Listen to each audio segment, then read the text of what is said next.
Hi there and welcome to our very last show for 2019. So glad you're joining me because we've got lots happening in this segment today.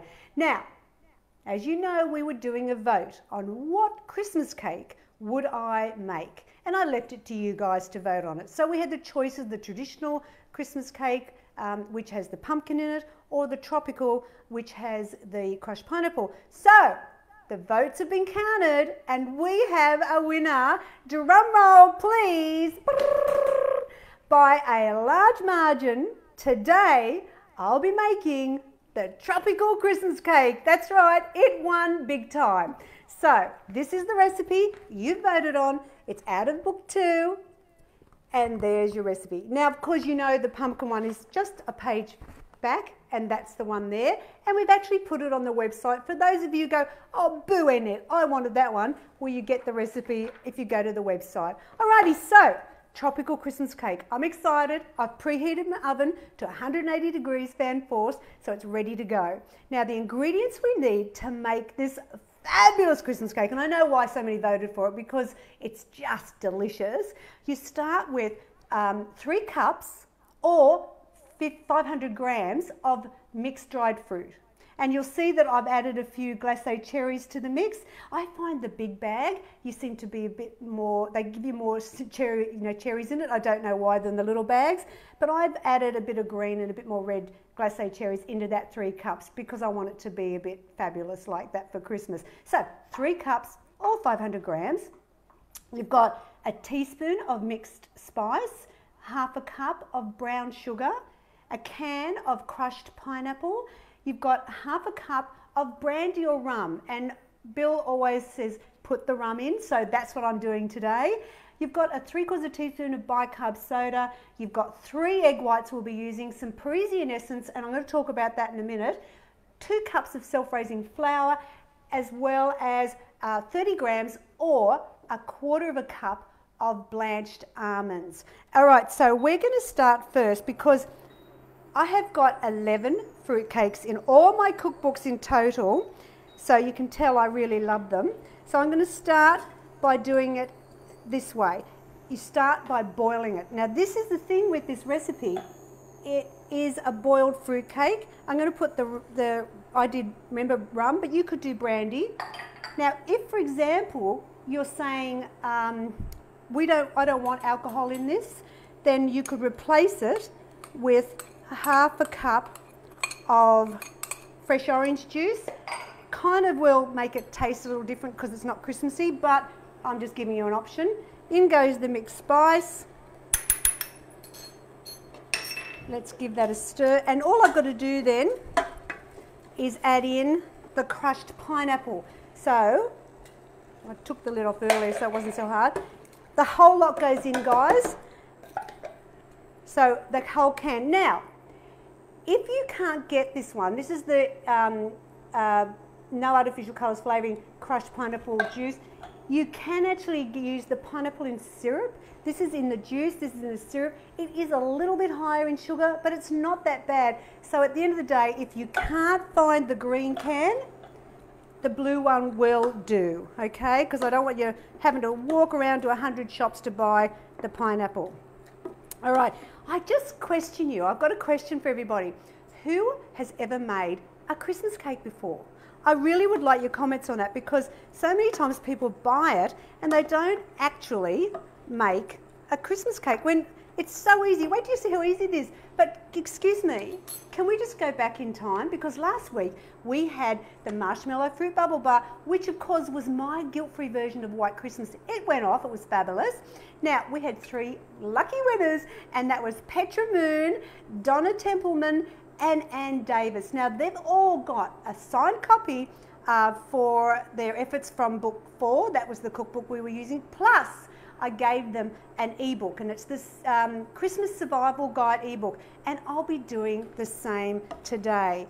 But what cookbook do you think I'll be giving? So if you've just joined me, hello, guess what won the vote? It was, yes, it was the tropical Christmas cake, what everyone wanted. Now all I've got to do here is just bring this to the boil. So what I did is I put the dried fruit in, the sugar, the spice, the pineapple and the rum. Okay, so that goes in. It's boiling now. So just reduce it down and we're going to boil that for 3 minutes. So I'm going to do my little timer so I know.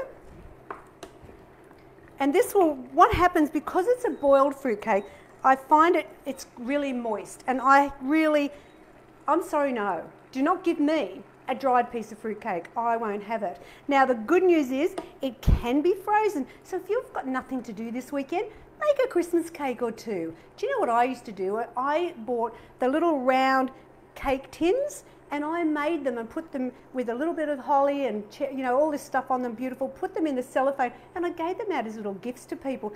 I loved it. But you can make them now and freeze them, okay? Now, the thing is with this particular recipe, and as well as the pumpkin one, if you leave it out, the humidity will really be a problem for it because the fruit or the pumpkin will ferment. So you need to keep it in the fridge, okay? So what I normally do, because you don't certainly want to be making a Christmas cake right near Christmas, make it, freeze it, and on Christmas morning, just bring it out, take the cling wrap off, just stick it on a rack, and it's ready for afternoon tea or morning tea, depending how you want to do it. Now, the key is that you want to remember just to keep it in the fridge. Alrighty. Now, we are making the tropical Christmas cake out of book 2. There's also, if you look, a smaller version. If you're going, oh my gosh, Jeanette, that serves 16. There's only me and hubby at home. I don't want to be eating all that Christmas cake. I've got you covered, okay? So in here, in the Cooking for One or Two, which is my favourite book, here you go. Mini Christmas cakes. And it makes 4. How good is that? Like they're like little muffins, but they are just delicious. Also, I'm not making it today, but if you're thinking Christmas pudding, that's in book 2 as well.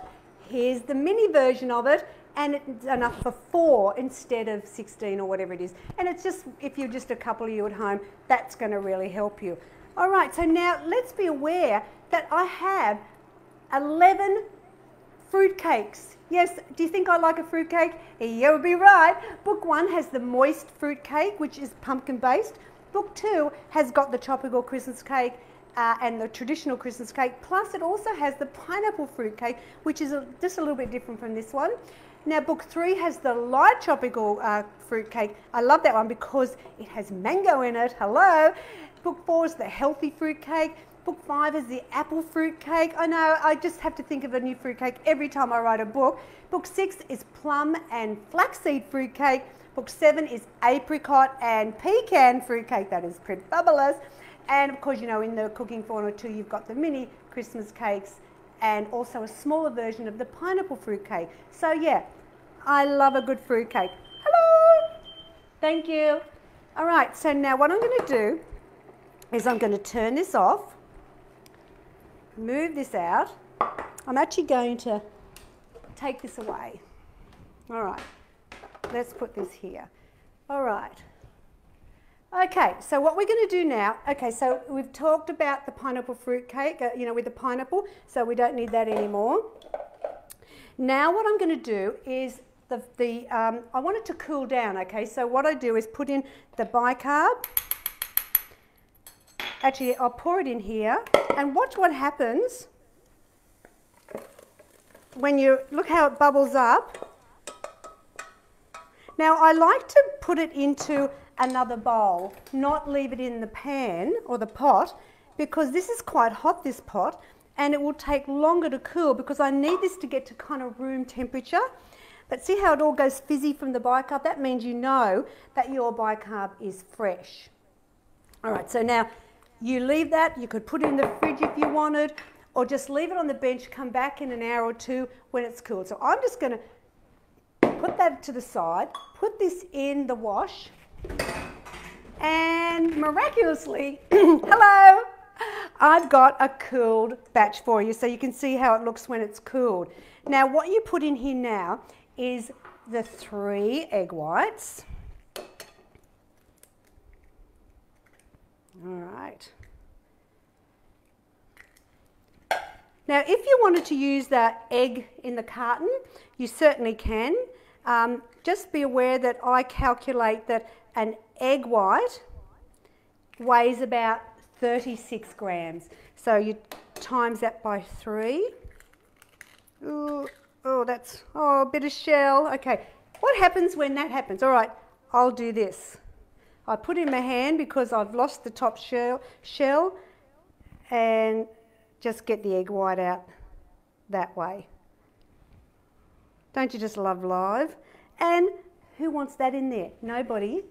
Okay, so you want to, let me just wipe my hands. Let me bring this over because it makes a bit of noise on the bench. Now you want to give it a good beat. Now, if you've just joined me, hello, yes, the tropical Christmas cake won the day. I mean, I loved it. We were just so curious to see which one to make, and so I appreciated your comments and feedback. And I'd love to know if you've never made a Christmas cake before, why, or you just thought it's too hard. Hello, are you taking note? Because a traditional Christmas cake is not as good as mine. Oh my God, yes, I'll just call it for what it is. You'd put in a normal one, you'd put about 1 kilo, at least 1 kilo of mixed fruit in. So one, it's expensive, but it's a lot of carbohydrates. And you would have to cook it for about 4 or 5 hours. I mean, who could be bothered, people? Now, and 100 grams, a little 100 grams piece, a small slice, is about 350 calories and at least 8 grams of fat.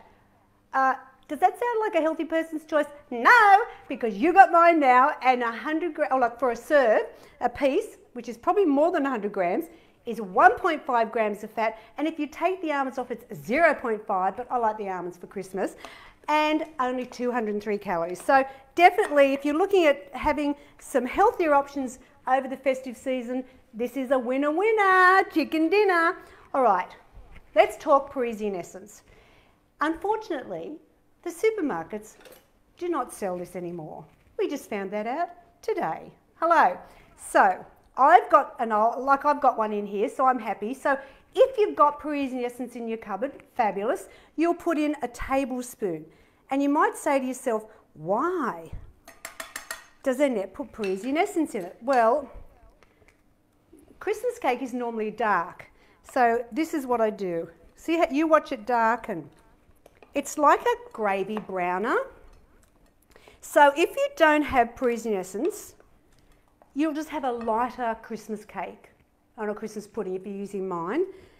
Unless, of course, you've got someone coming over from the United Kingdom, you can get them to bring you a bottle because that's the only place that seems to sell it anymore. And I did go online to have a look on Amazon on that, and it was going to cost me $17 to post it. Yeah, I'm not that keen.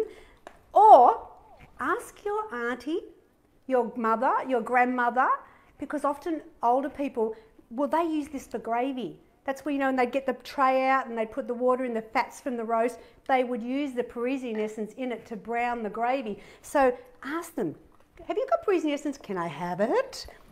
And, or during the year, get prepared next Christmas. And as I said, get some family members from the UK or whatever, or if you're going there, get it. Okay, I've sifted already the flour, 2 cups. So, hello, how hard is this? You boil it up and then just mix it together. It's so easy. It'll take about 55 to 60 minutes to cook it. So it's not a whole day event. And what you do when you're cooking it, just check the center of the cake because that's where you want to make sure it's cooked. All right, so just getting all that flour mixed in, and then you just cooking spray the pan. Now I'm using the 9-inch round, or is it 19 centimetres? Yeah, 19 centimetre round tin. Often I use the square when I'm making a Christmas cake because I find it really easy to cut up that way, but it does look really pretty in the round. Okay, it's cooking spray. We don't want it sticking. As I said, it's the tropical Christmas cake, people. I mean, the pumpkin one did do well, but no, This was the one you all wanted. And here we go. Look at this. Yum! Oh my gosh, the house smells so Christmassy right now. And I'm going to dob on Diane. She's never made a Christmas cake before, but she's quite happy to take one of mine home with her, yes. Why haven't you ever made a Christmas cake, Diane? No? It's just easier to buy it. Easier to buy it. Yeah, I get it. All right, so now when you're doing this, I want you to push it away from the centre because I don't want a big dome. I want it to sit fairly flat. All right. There we go. Now what we're going to do is you could just put that in the oven now and it's half a gram of fat a slice, okay? But oh no, it's Christmas. We want our almonds. So I'll show you how I do it. So I point the almond, the pointy bit towards me, and I put one on each quarter. All right. Now what I do, see, can you see? Now what I'm going to do is I'm going to put 3 in the middle. See? All the way around. Because we all want we want an almond on our cake, don't we? Always to the edge, pointing out. Or you could be a rebel and point in. All right. And now what we do then, so there's the edge. Doesn't it start to feel like Christmas right now? And what we'll do is I'm going to put in the centre, I do 6 almonds, right? Hello? And because there's a little hole in the middle,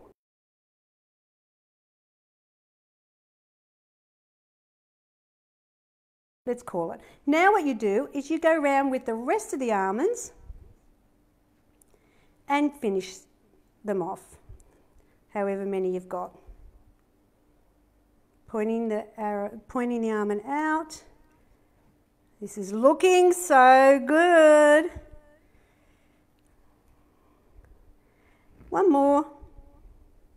And I just sort of tap it down a little bit, make sure the almonds are there. And there we go. That is the Christmas cake, the tropical Christmas cake out of book 2. The oven's 180 degrees, remember, so we're going to chuck it in now. I'm going to do 55 and check it. All right. 55 minutes.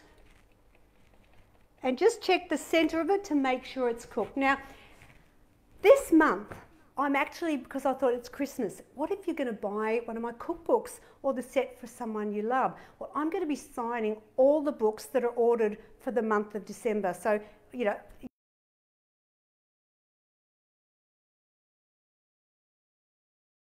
simply2good.com.au. Plus, I've got a special deal. Have you always looked at my apron and went, I want her apron because, hello, live, love, cook, that's who you are. Well, they're on sale for this month. I know I haven't done it before. Instead of $25, they're $19.95. So grab yourself an apron, or if you know someone's a big fan of Simply Too Good, they can be just like me in the kitchen. Now, our show will start back next year, of course, the first Thursday in February. That's the 6th of February, so can you now put it in your diary so you don't forget? But of course there will be someone that wins the cookbook number 2, as well as the Christmas Survival Guide ebook, so you're going to win that. So what do you have to do? It's simple. You just like, share, and in the comments, hashtag Simply Too Good. That's it. And I'll pick 3 fabulous people to win it. I mean, who knew weight loss could be so deliciously healthy? Let me just show you what this cake looks like in the end. Hello, here it is. Look at that. There it is. Oh my gosh, who wouldn't want to tuck in, put the kettle on, I say. Christmas is coming early. Alrighty, so there you go. Isn't it gorgeous? How easy. I mean, seriously, it's the easiest you can ever do. So, we're just about to finish up, but I feel like you guys need to check out my team. You know what? We're not a big corporate company. There's just the three of us. So come on in, guys. Diane and Bill, here they are. You can tell we're all very Christmassy in our office. So Diane, you've been with us for how long now? Well, nearly 8 years. Nearly 8 years she's put up with me. My God. And Billy, how long have you put up with me for? A lot longer than that. 45 years. Alrighty, so look, you know what? We would just like to wish you a very Merry Christmas and a Happy New Year. It's been a joy to be with you this year. Thank you for all your support, and I'll see you on the 6th of February. Bye now. Bye. Bye-bye. Bye.